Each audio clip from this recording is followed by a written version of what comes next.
Hello, everyone. Hello. Hopefully, everyone is having an amazing start to the new year. It's good to see some familiar names and I'll say faces, images, and cartoons. It's nice, and I'm not just talking to myself. How are you doing, young lady? I'm doing well, Mr. Dorsey. How are you? Oh, for an old man, I'm doing good. All right. And say hello to whoever waved at us, Miss Denny in the background. We wave back. Hello. Hello, This is Miss Hyperius with Helping Empower You here. Excellent, excellent. We got Hay in the house. Oh, I see Miss Moore. Mother Moore made it, even though he had the wrong email address. We have made that correction. I see Miss Cook is here. I haven't seen you in a while. So great to see your name. Hope to see your face sometime soon. I see Mr. Johnson is in the room. Greetings. Cindy, I'm not sure which Cindy that is, but hey, Cindy. Hey, it's me. Oh, I know what Cindy that is. That's Cindy Davis. Yes. Hey, Cindy. Hey, Miss Cindy. Hey, how you been? I've been well. So we got Sherry in the house representing MPUL. Hello. And superhero Welcome, parents. Miss Khadijah in the house. Miss Claudine in the house. So welcome to everyone. But guess what? We have a very special person here with us. Well, we're all very special, but we have a new person here with us. We have our brand new District 9 at-large board member, Miss Jessica Johnson, who is joining in on the conversation. So welcome, Miss Jessica, fresh on the job. Good evening, everyone. Happy to be here. So what we're going to do for those who have come to these meetings previously, what I do is I start out and I give some updates just from APS, and then I stop talking and then hand the meeting over to Keith, and he will handle any questions. Any questions that I can answer, I will gladly answer. And those that we need to tap to administration for an answer, we will go back and then get back to you. What I am looking to develop this year, and hopefully you all will be on board as being communication ambassadors, I want to get basically neighborhood captains. We want to make sure that we're covering all pieces of D2. And so when there's something important that needs to go out, I can have captains. Think of it like an old school phone tree, right? Where I call you and then you call your people and make sure that they know what's going on, and just trying to, not trying, because Yoda says there is no try, you just do. So we will be doing better in terms of communication and engagement, and it's going to be because we're going to do it together. Okay.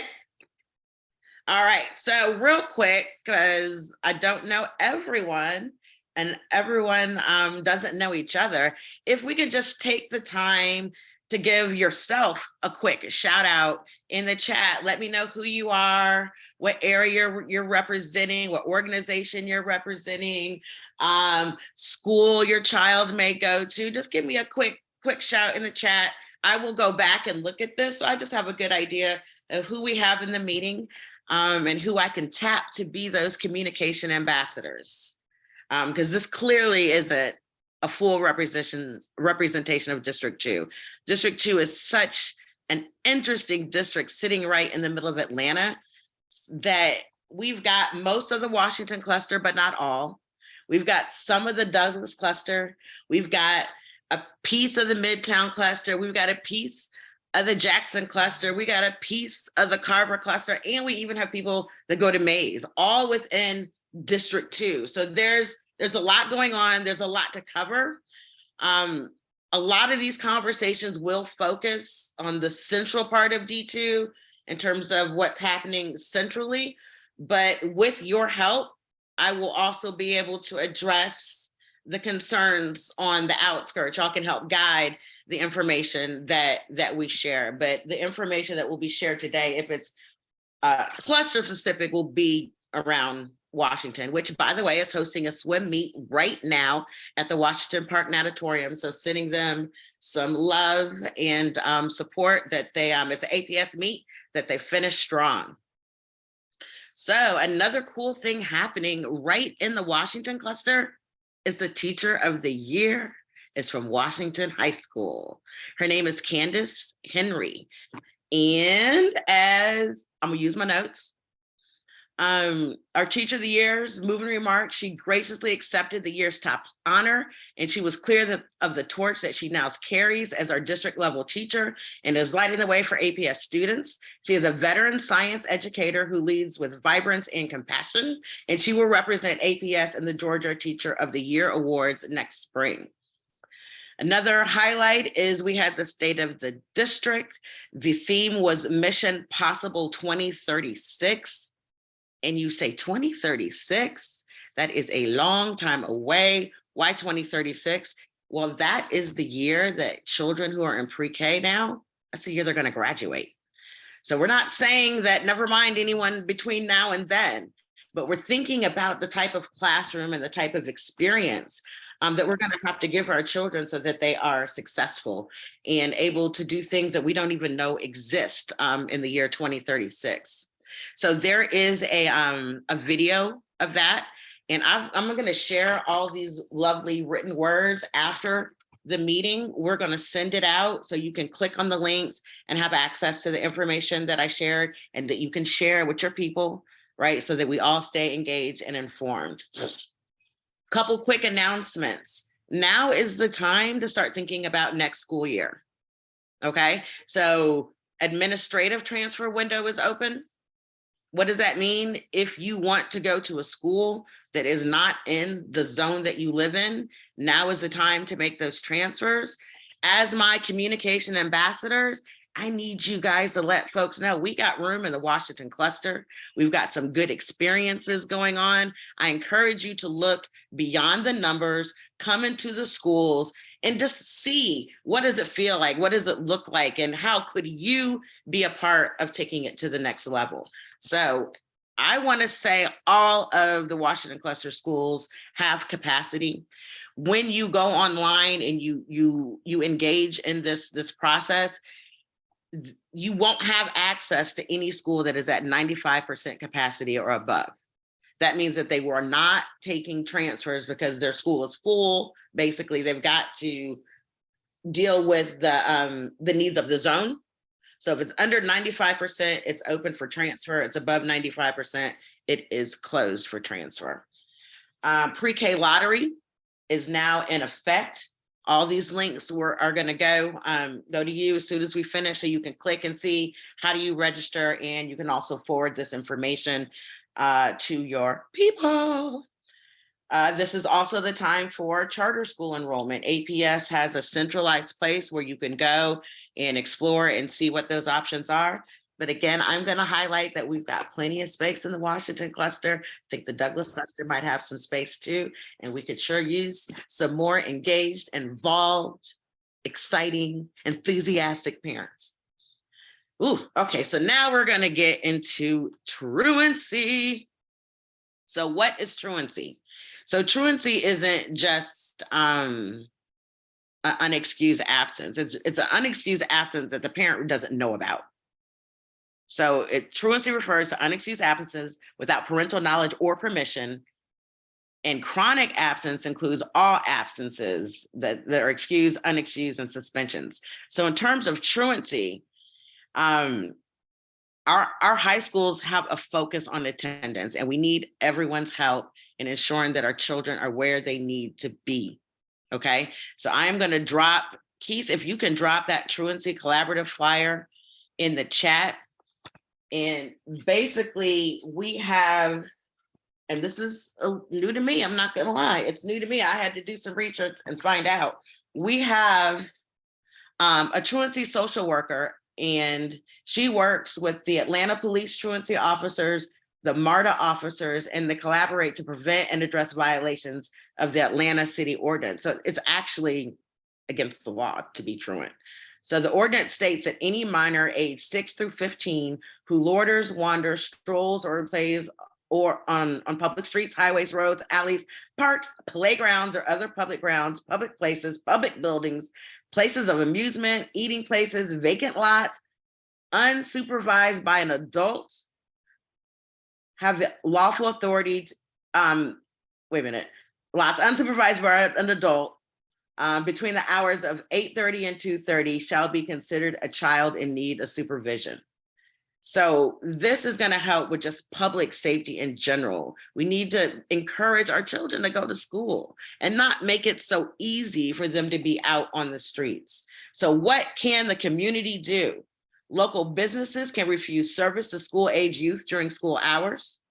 Community members can donate to local agencies who assist families with funds for utilities, rent, or food. Why do I say that? Because sometimes these kids are not at school because they're trying to make money for the family.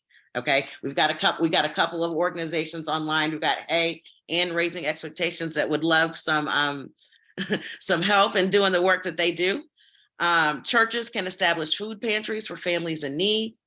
If you notice unsupervised youth loitering during school hours, contact truancy services, or if it's criminal activity, call 911. I'm going to encourage you to contact truancy services. That number is 404-802-3611.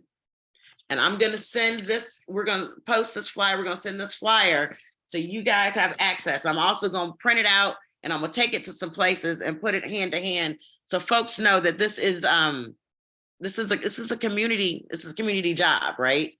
Making sure that our kids know that we care about you. We know that you're supposed to be in school and go to school. So what can parents do? You can talk about the importance of good attendance and punctuality and make that the expectation. You can help your child maintain daily routines such as finishing homework and getting a good night's sleep. You can adhere to the district's policy concerning reporting and documenting absences. And you can stay connected either virtually or in person. So I'm gonna keep talking about this because it's something that's near and dear to my heart, especially living close to one of our high schools. The other thing that we found is that a high number of the truancy, as well as the late arrivals to school, are because people are going to get food. So we know that we need to address the food in our cafeteria, right? That could be a draw for someone to get to school, for someone to stay to school, for someone not to leave school. So I hope to have a report on where we stand on what we're doing with our food services for our February meeting. Stay tuned. As you see, I'm a little passionate about that. City of Atlanta Joint Commission, we meet quarterly. There are 5 buckets of focus. If you're interested in any of these, hit me in the chat, hit me offline and say, hey, Aretta, I wanna be a part of that conversation. So we've got physical and mental health of students. Let me back up. The Joint Commission is a commission with the City of Atlanta, Atlanta Public Schools, and we've also added the county. So it's basically trying to tear down those silos and make sure that we're communicating and that we're addressing all the needs, because not one of those entities can address all the needs of the people of Atlanta. Okay, so the buckets are physical and mental health of students, public safety, activities and programming for students, community development, and then communication and community outreach. That's kind of one, excuse me, let me see, 1, 2, 3, 4. Yeah, those two have been lumped together, communication and community outreach. One more time, physical and mental health for students, public safety, activities and programming for students, community development, and then communication and community outreach. So if you have an interest, an expertise, or a passion in any of those spaces, let me know and I will make sure that your voice is included.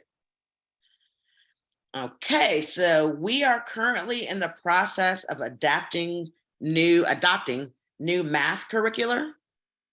So this is both at the elementary level and at the high school level. Our top 3 textbooks have been identified for both elementary and high school.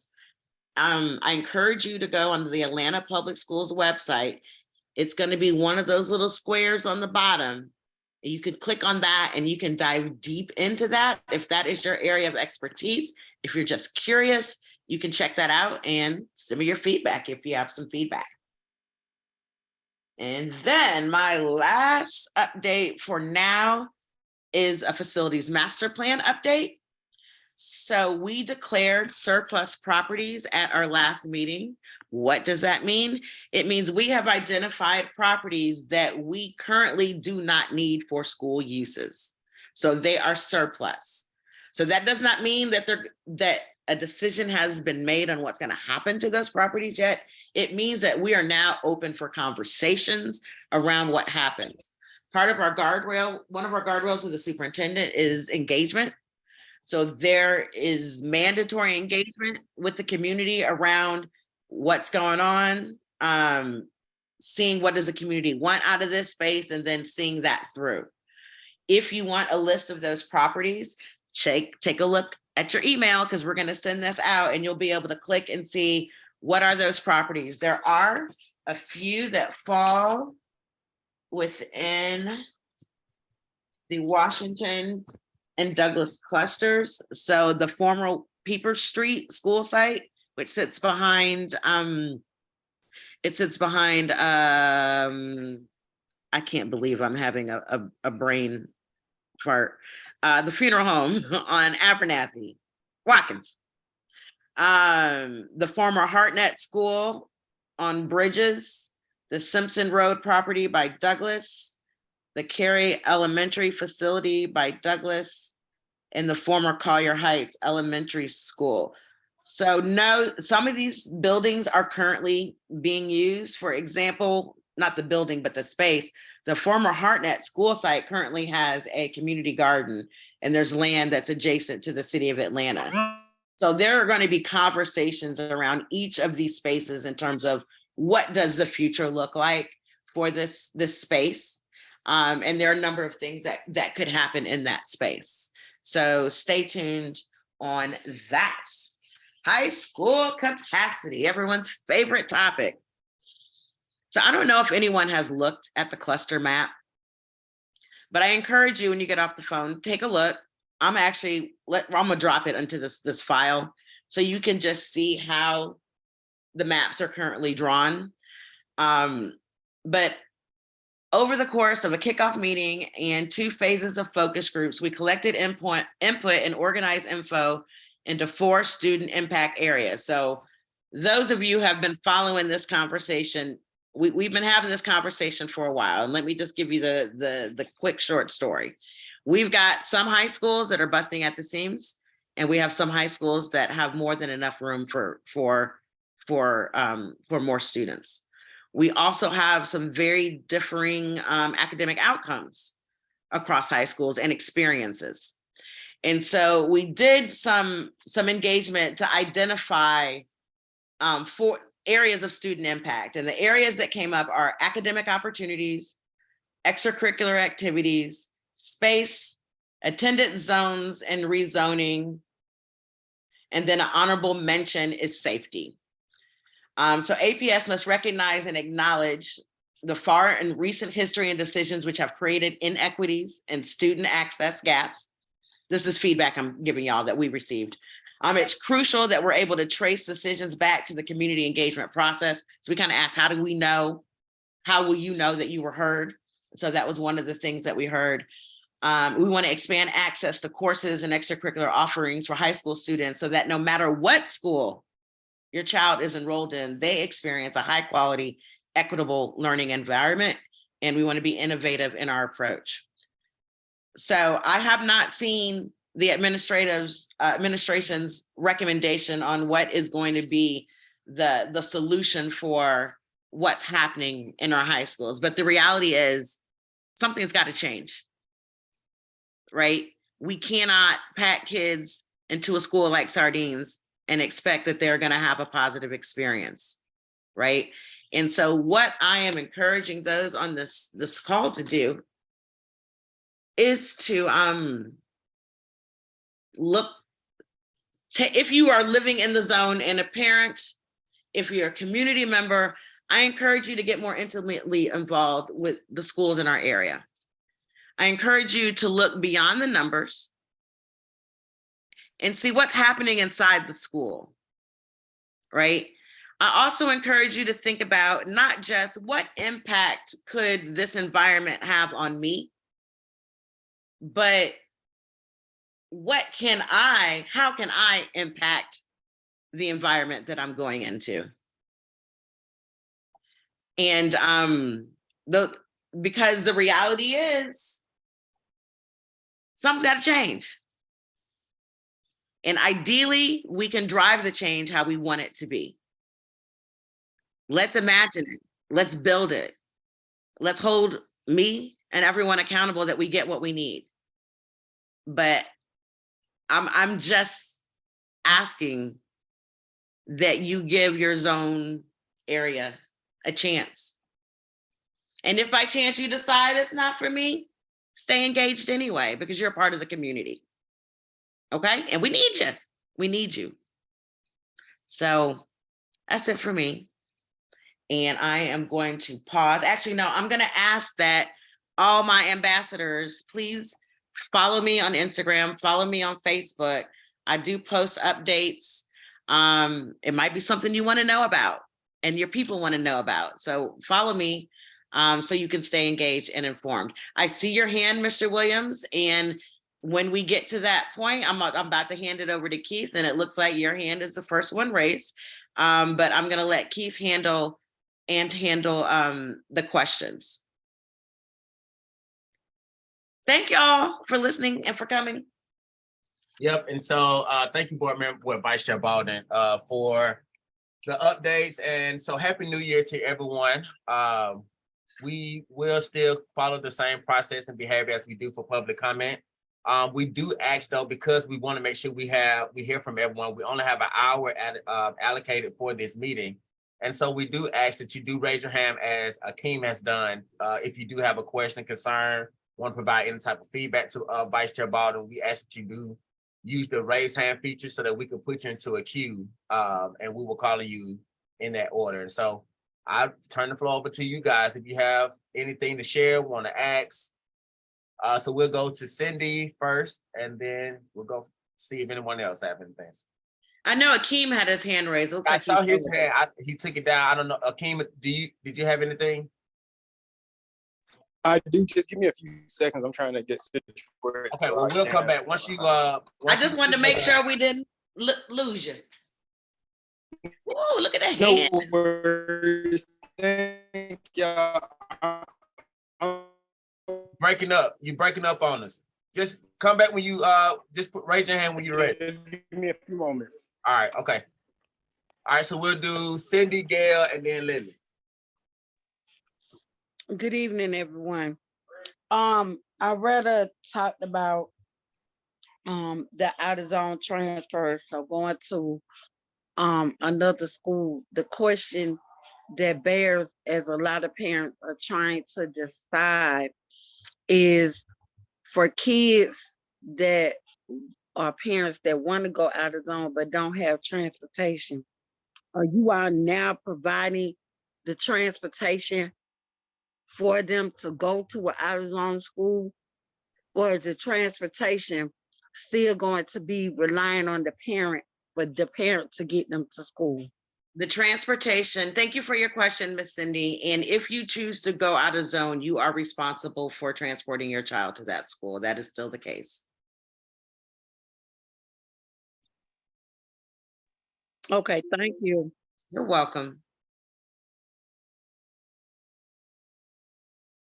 And Ms. Copeland, if you need to jump in on any of these answers, please do. I want to highlight, we've got Ms. Keisha Copeland with our Family Engagement Office here from administration. All right, Ms. Gail, on you, and then we're going to move to Lily, then Mamie. Ms. Mamie. Good evening, everyone.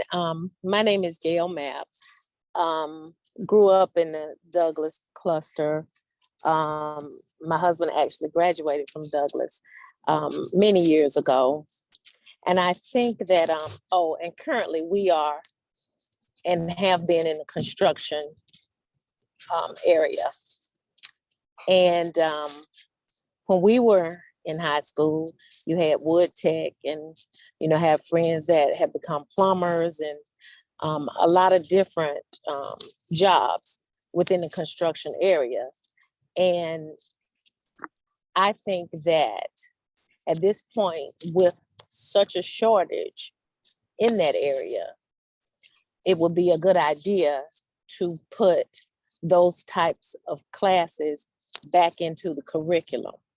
I don't know why they disappeared or what happened in the past, why they're not there anymore.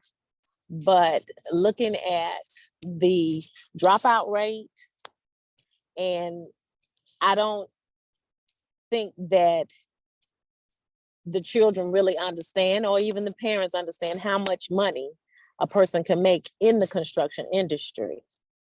Everybody is not college, everybody doesn't have to go to college to make a lot of money.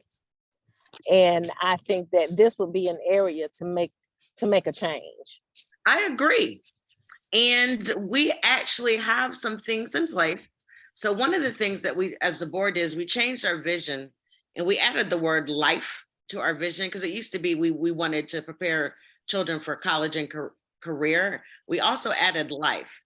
And the other thing that we've added is the Atlanta College and Career Academy, which has 14 certifiable, stackable pathways. And I believe construction is one of them. We also have carpentry, graphic design, culinary arts, and a good number of those. And so what happens is a student raises their hand, and it's one central campus, and they work their schedule. Where they spend part of the day at the school and they spend part of the day at the Atlanta College and Career Academy. And then some of our schools actually have those programs within the school. So I will have to do some research to figure out which specific ones are at Douglas. We just had this presentation, so it won't be hard to get you that information. But we do agree that some of our students don't want to go to college. They want to enter into the workforce immediately upon leaving school. And through the ACCA and the relationship with Atlanta Technical, and even Move On When Ready, we can do that. And our students are walking out certified and able to walk into those. So we also may need to connect you with our partnerships group so you can connect with those students and hire them. Mm-hmm. Yes, because I can tell you at Atlanta, I guess it's Atlanta Technical College now, it used to be. Mm-hmm. There are contractors that are going to professors and asking the professors who are the brightest students in the class. And as soon as they graduate, they pick them up. That is a great, I'm going to share that story. Thank you for sharing that with me. And I would, again, love to connect you and see how we can get some of our students working with you.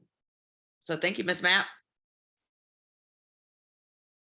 Or Mrs. Mapp. I'm sorry, you did say your husband. All right, thank you so much. So we'll go to Lily now, and then we'll go to Miss Mamie. I'm sorry, I wasn't finished. I'm sorry. I just need to say one more thing. I'm sorry. Okay. This past semester, through Fulton County Schools, we worked at an elementary school where it was a program called Toolbox. And we took fourth graders and they actually built a wooden toolbox. Love it. So I was, when they first asked me to work with it, I was little, fourth graders, right? But I guess we have to start somewhere. So this was the first time in Fulton County Schools that something like this happened, and they put it in the school day. So at 10 o'clock, one day a week, we would go down and work with the students on the toolboxes. So again, it's baby steps, but it can be done, and we need to do it as quickly as possible, because Atlanta construction is not going to stop. Not at all.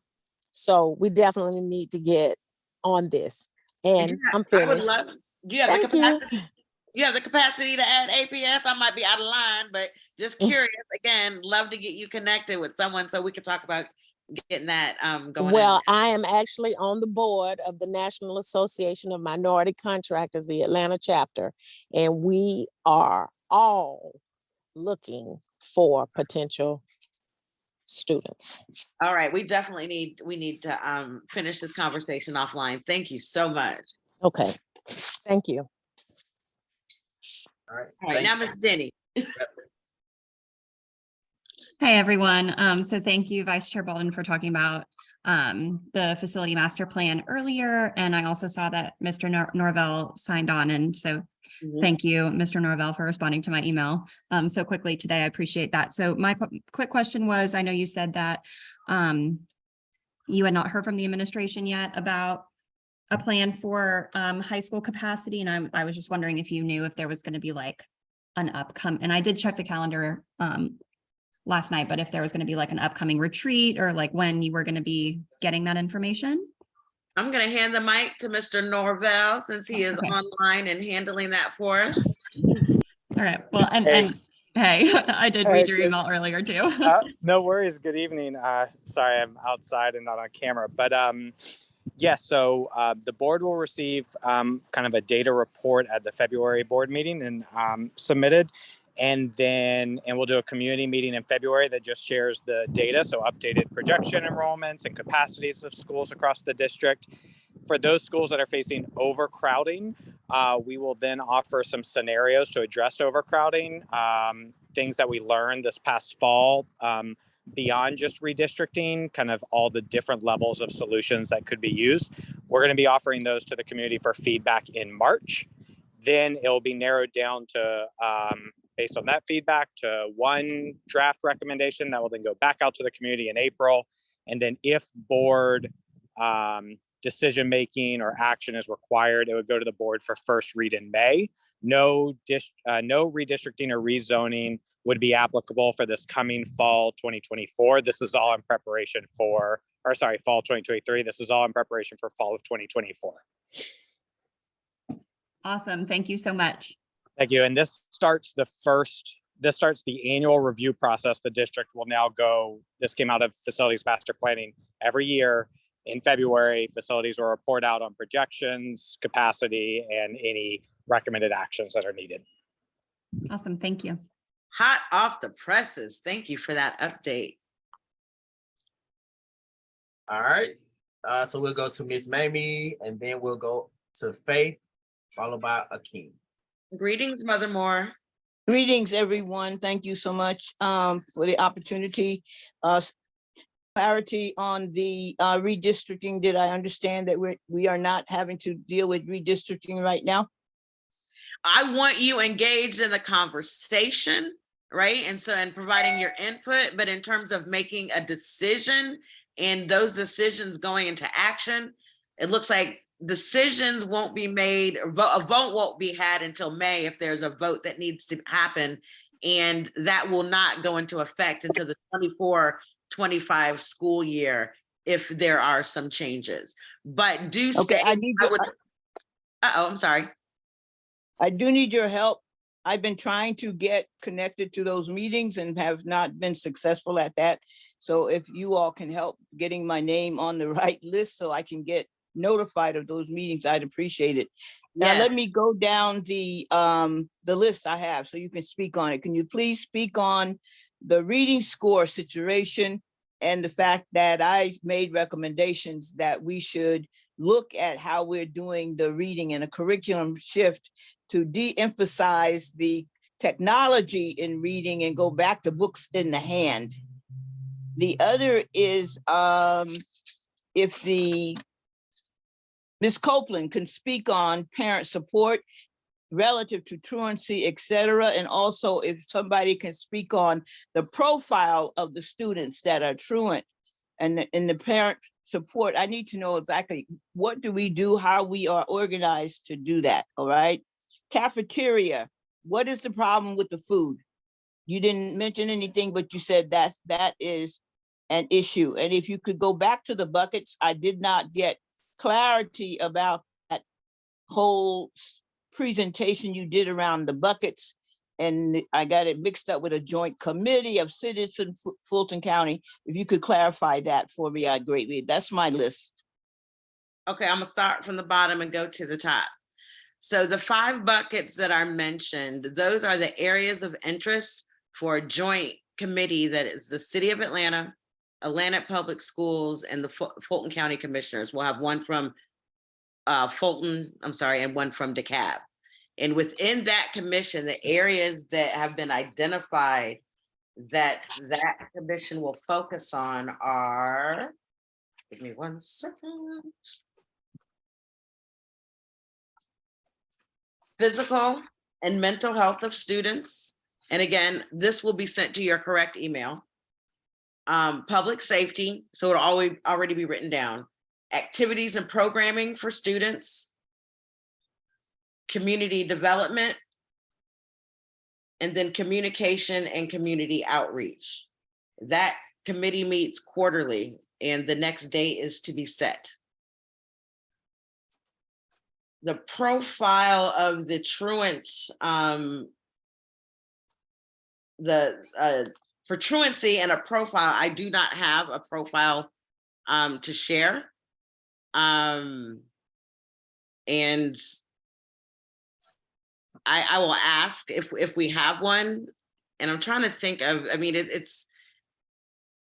there is a small catch that we have some kids that are moving about because they are dual enrolled and they're moving from high school to college, but we do have a good number of children. From what I see, if I had to profile it, it's high school age children. It's both boys and girls, but it skews male. And they're hanging in the areas around the school in like abandoned homes, lots, and spaces like that. I can ask administration if there's a more detailed list, but the truancy officer does have, I'm sorry, I'm looking for that sheet. They have different things that they do in flagging and highlighting students that need support and providing support. So then that next question is, what does that parent support look like? That is a good question. If it doesn't exist, I think it needs to be developed. So I'm gonna pause and hand it to Ms. Copeland and see if she has some parent support around that area that she can provide. Thank you so much, Board Member Baldwin, and thank you, Mother Moore, for that question. I actually don't have that information today, but I'm glad that you did raise that point so that we can connect with truancy on this and see what types of support that we can provide. And I'll get back with you. If you can put your information in the chat, your contact information, Mother Moore, I'll make sure I follow up with you. And then your first question was around the reading score. So we talked about this in our last meeting, and they're not good. When we look at proficiency, so are you reading at grade level? Our students are having a very hard time. And I encourage us all, as Mother Moore said, to pick up a book and to take the time to be still and to read a book. We have gotten so accustomed to having things served to us in bite-sized videos that our brains we have to retrain them, honestly, how to sit down and read. And honestly, if our kids seeing us do it, they're going to be more likely to do it. So I am with you. Pick up a book, turn the page, use your imagination, take that time. APS does have a reading challenge where they want us to read. They want the kids to read. I have that posted on my Instagram. Is that the Race to Read? I think so. Give me 1 second. Oh shoot, I took it, I'll put it back. So That's correct, Race to Read. Yeah. Yes, Race to Read. And what's the 20 minutes a day is what we're encouraging. So you can have your child read to you. You can read to your child. If you don't have any children, you can go read to some. Or even just be in a public place with the book. But pick up a book and read, because it is definitely a challenge. And that's what we can do outside of the classroom.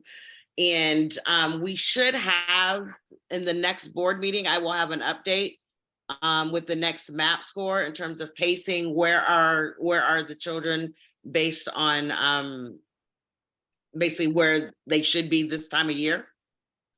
But there's a lot of work that needs to be done, and not just around literacy and numeracy as well. And I believe I've answered everything that I can answer right now, and we owe you some information. Thank you for your. Yes, if I could, Madam Chair, if I could request that the notices of the Board of Ed meeting, it's not just committee meetings. Even though I've registered in many places, I get no Board of Ed notices. And our NPUL does not get notices of Board of Ed meetings.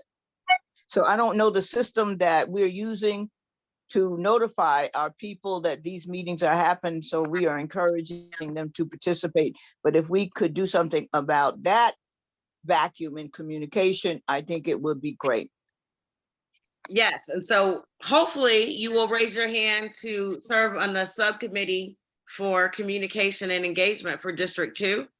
And we can work on ways, in addition to email and social media, that we can communicate, engage, to make sure that the community is informed and aware.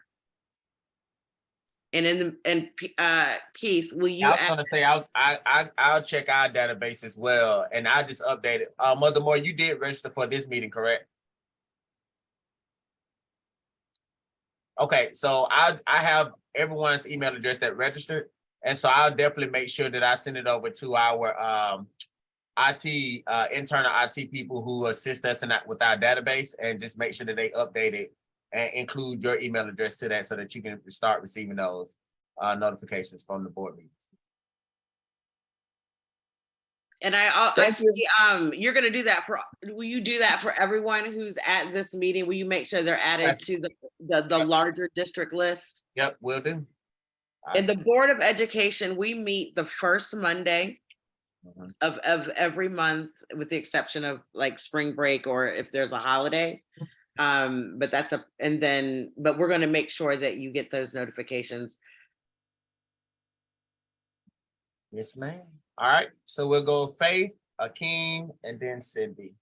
And real quick, Sita, I see your question, and I can't answer it right now, but I can pass that question on and get an answer to you. Yep. And Charlotte, just I see your question, well, your statement as well.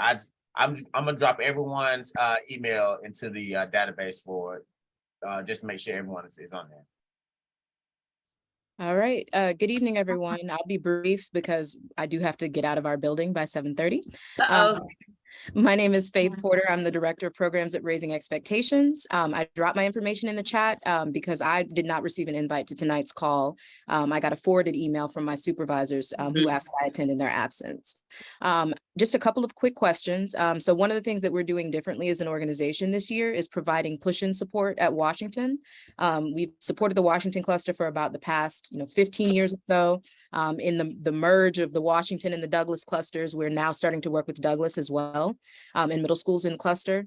One of the things that's come up is when students are in danger of being suspended or expelled, something that would be super helpful not only to our organization, but I think to the children and the families as well, would be if APS could have, I guess, press the list of partners, push it a little more heavily towards administrators and teachers as an option for students who are in danger of being, removed from the school for whatever reason, but have that be almost mandated by the school. Like, for example, participation in a high quality after school program is the way that your child is going to stay enrolled with us. As like kind of a restorative justice practice, but also because we recognize that schools and teachers and administrators are, they're limited in the services they can provide during the school day. And our goal is to, be a tag team partner to the schools, to the parents and caregivers. But we find that oftentimes, we're met with a little bit of skepticism because people are like, well, are you a partner? And we're like, well, yes, we were a partner of the year last year, but they've never heard of us. So people who are new to the cluster, making sure that they are aware of all the resources in the community to help their child beyond the school day. Because we're doing some great things over here in terms of social emotional learning, obviously providing the academic support, but trying to make sure that we infuse recreation as well, because we know that we're working with like a different child post-COVID than we were before. So I wanted to say that, and also, if any conversations are coming up regarding technology and like technology abuse with the students, we recognize that our kids, and some of them have told us that I'm addicted to my phone, or I don't know how to get off TikTok. And our kids don't see really technology as a tool, they just see it as a source of entertainment. So kind of speaking to what Mother Moore said as well about just reading a book, the kids often don't have the attention span for that, because they're used to these little short videos, and so there's no need to concentrate really, because 15 seconds later you've got something new. So we definitely would like to contribute to that conversation as well. So I know you went through Board Member Baldon went through a list of committees that are addressing issues in the high school. I assume that'll be sent out via email, but we definitely would like to be involved with those committees and, hopefully bring up conversation about over-reliance on technology and using technology in the wrong way amongst our kids. Excellent, thank you. Ms. Copeland, are you a person that can ensure that push happens? And is raising expectations, they're on the existing resource guide for the cluster?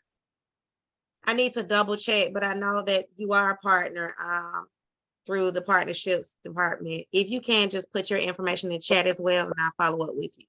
Yes, and, thank you. And will you make sure they're in that resource guide? I sure will. Thank you. We're actually coming out, we're gonna have an updated resource guide that is coming out by February, so we'll make sure we have it in. And thank you so much for the work that you do. Thank you. Thanks, Faith. All right, so we'll go Akeem, and then Cindy, and then Sherry.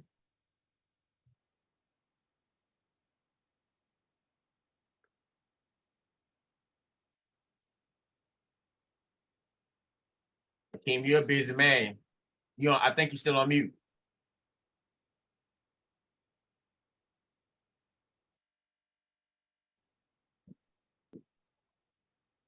Come off the mute. All right, here we are. There we Can y'all go. hear me? Yes, My phone is sir. tripping right now.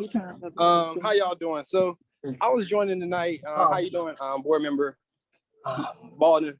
I was joining tonight because so I seen the numbers behind the state of the district meeting that we had, and I'm not gonna lie, the numbers, they were a little over the top for me. We spent $22,000 for the event space, and another $15,000 for the audiovisual productions, another $40,000 on food, another $3,300 if you round up for tablecloth chairs and pipes, and then another $2,000 for special engravings. We spent about $3,500 on flowers, and then $500 on valet. I mean, the least they could have did was part their sales. And I say that because we're coming at it. The district is constantly asking more taxpayers for more money every year. But I mean, I feel like $90,000 is for one event was a bit over the top. I don't know if somebody can speak to that, if that's normally what happens, if $90,000 is the budget for an event like that. But I mean, that was just bizarre to me. I also came on the call tonight to talk about the disparities against Black students being suspended or being punished way more than our white students, yet is more Black students in this district than any other race. And when are we going to start seeing the progress of equity? Like, we keep talking about is equity inside the buildings and stuff, but we're not seeing it. Our students are still not receiving resources. And when I say resources, I mean, they're not getting the same social emotional learning as schools. Yes, I mean, you might be a little shocked, or I mean, you shouldn't be shocked by it, or I don't know, maybe you are. You didn't finish your thought, so I actually don't know what you were saying. Oh, you couldn't hear me? No, you said you didn't finish the thought. yes, like They're not receiving the same. they're not receiving like social emotional learning or like restorative practices equally or equitably as far as it compared to other students or other districts within APS. Like I've been saying this for a while now, we still cannot maze suspension data.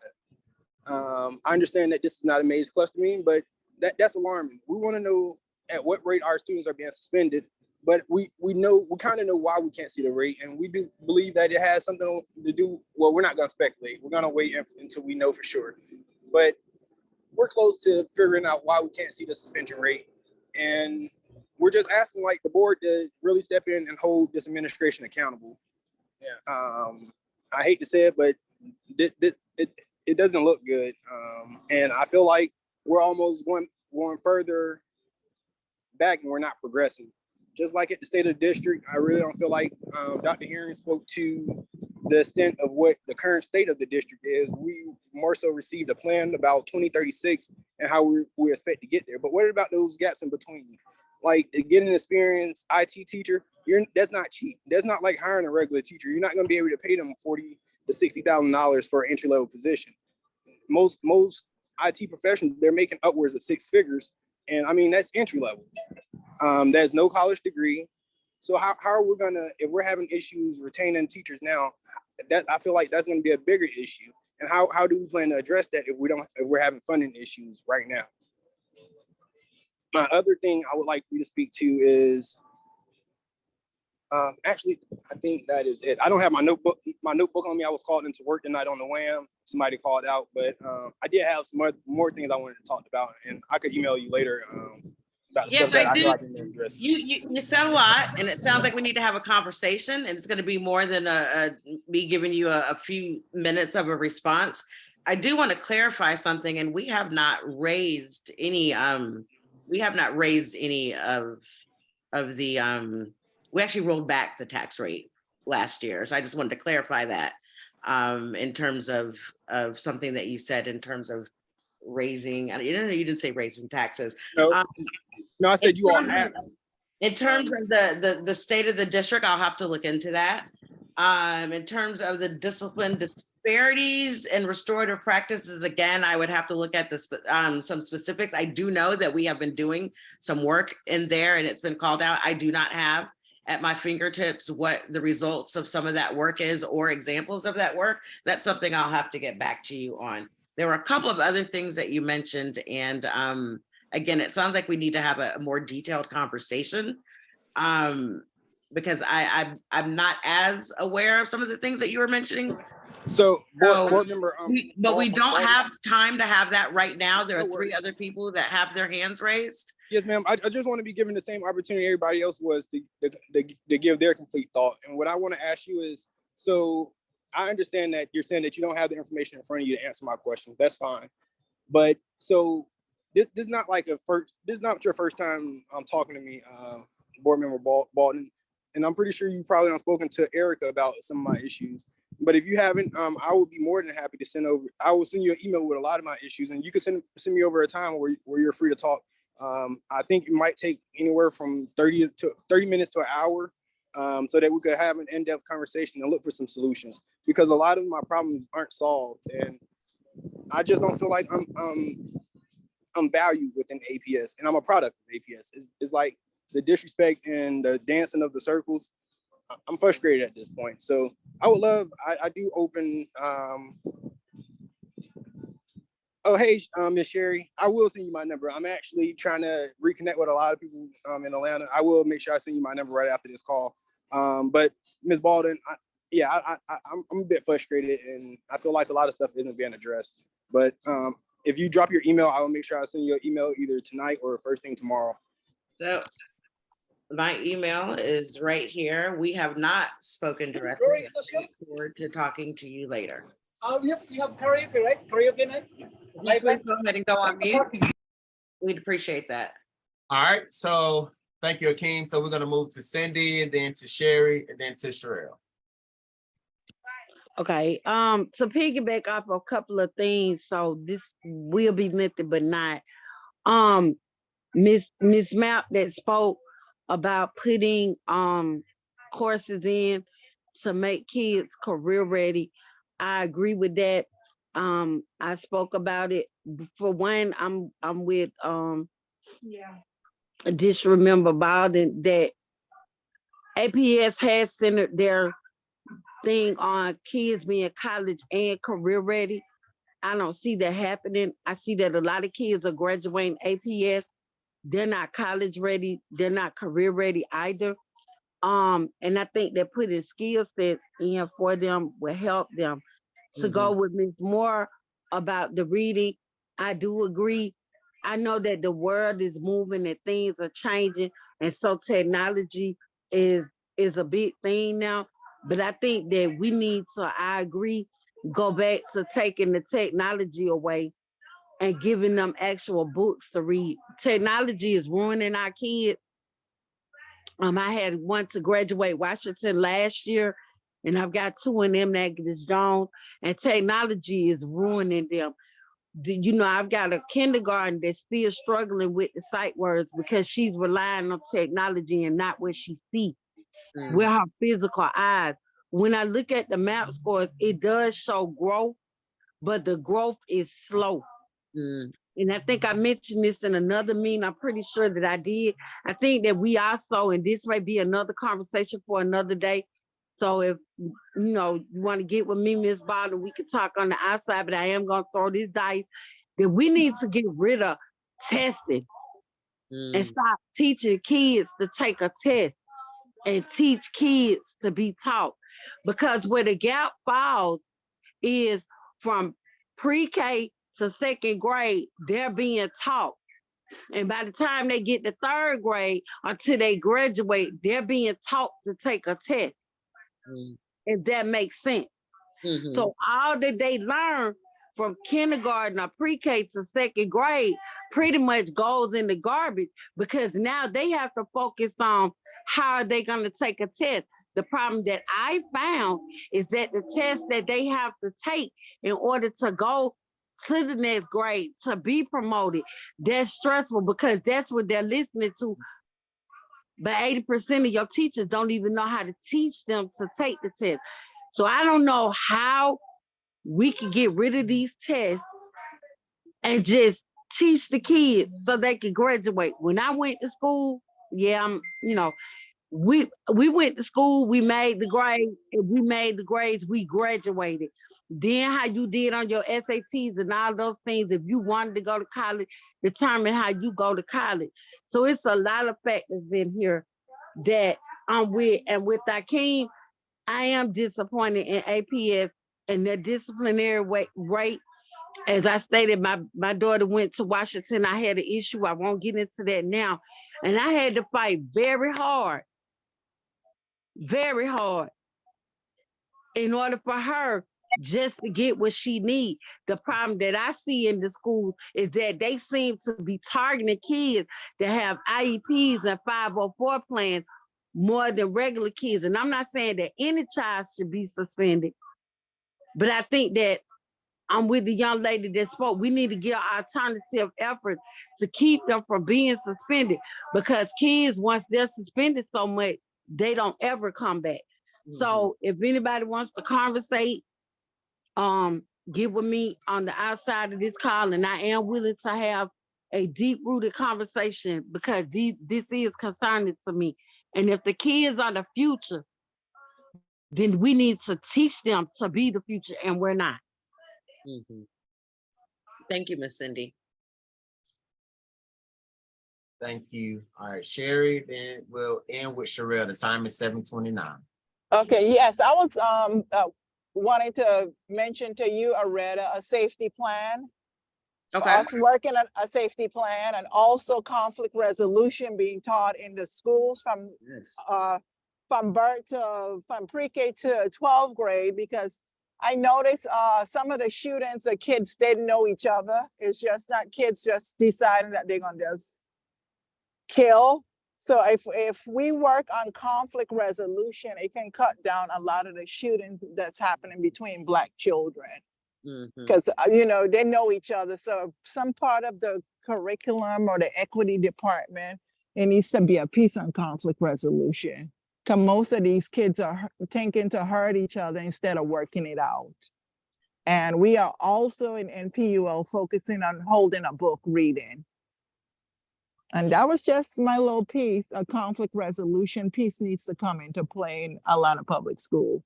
Because basically it's the majority of the mass shootings or conflict with young people within each other is APS students. Yeah, And we're that's seeing it a for lot me. of escalation from nonsense from social media. And if people could Yes, just talk ma'am. to each other, and like you said, resolve the conflict, and not shoot. We have a very just life is disposable attitude in our community right now. And it's Yes, precious. ma'am. It's precious. So I definitely need to connect with you offline. I want to hear more about the safety plan as well. So look for a call or a text from me, Miss Sherry. And I think that conflict resolution, there's definitely a place for that in SEL. I don't know if it's there now, but it clearly needs to be turned up and focused. So I would definitely pass that on. All this information will be passed on, by the way.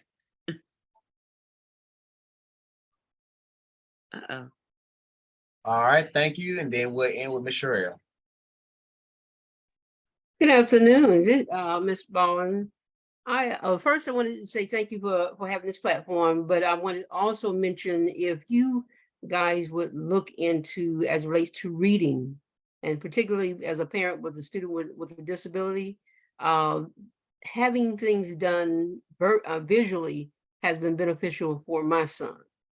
And so I know we brought in Orton Gillingham, and we thought that was going to work for all children, but one program doesn't work for all types of children, Yeah. especially related to their disability. So if you could look into something like that when you're making a decision about reading programs, that would be helpful, or at least consulting with some of the parents who have students with disability would be helpful. And just in terms of different learning styles too, right? Yes. Yeah, that would be, yes, exactly. So it would be helpful if you have the time, and I know you were talking about reading, but would love for you to take a look at the math curricular that is currently being looked through, and if there is some insight that you can offer in terms of what you prefer or what works best in your situation, would love to receive that. I certainly will, but my last comment, because I know we have to leave for tonight, I'm still pushing for a target 2022, and for the reasons we're looking at as it relates to scores. The grades that you see, even though they may have indicate progress with the children with student disability, they were not authentic, given the fact that there were several things that were available to students at home who were creative, and I'm going to put it just like that, as opposed to being in school with someone who can actually reach out and test them and watch exactly what they were doing. So if we could look into that, I know they were saying that many students may not want to accept the help, but there are quite a few students who are not ready for college, career, and life, and who receive Carnegie credits, but not literacy. So you're talking about in an extension for what the project 2021, you're saying it needs to be extended because the work isn't done? I'm specifically talking about the class of 22 that was graduated out.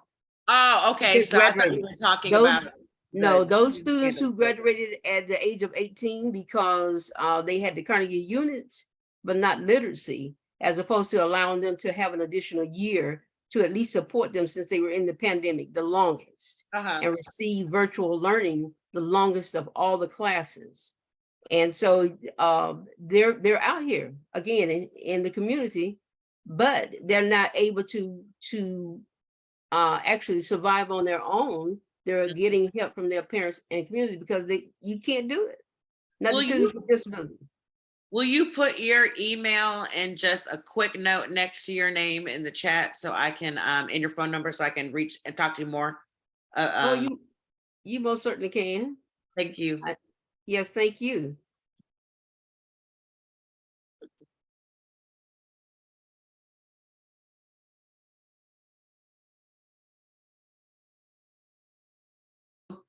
what a robust conversation we had today. I appreciate all y'all for taking time out of your evening to come and listen, as well as to share your experiences and input. Again, I'm looking for folks who want to serve as communication ambassadors. So I ask that y'all share the information and consider joining me for further conversations about how we can better engage our community, with the goal of having all parts of the district covered.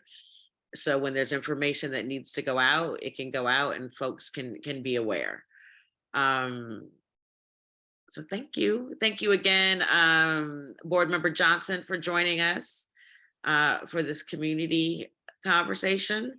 And the fourth Wednesday at 6:30 is where we're falling. So if this is not a good space, join my community engagement committee so we can communicate and figure out what would be better if this is not a good time or a good format. Ideally, I would like to, a few times a year, at least meet in person and break some bread together, right? So we can share this information, but also get to know each other, because we're all human and humans, and I would love to get to know each of you better. So that's it. Hopefully I can catch the tail end of this Washington swim meet. And if not, yay, go team. So that's it. Thank y'all. All right, that's it. Have a great evening, everyone. Be blessed. All right, bye-bye. Goodbye. Thank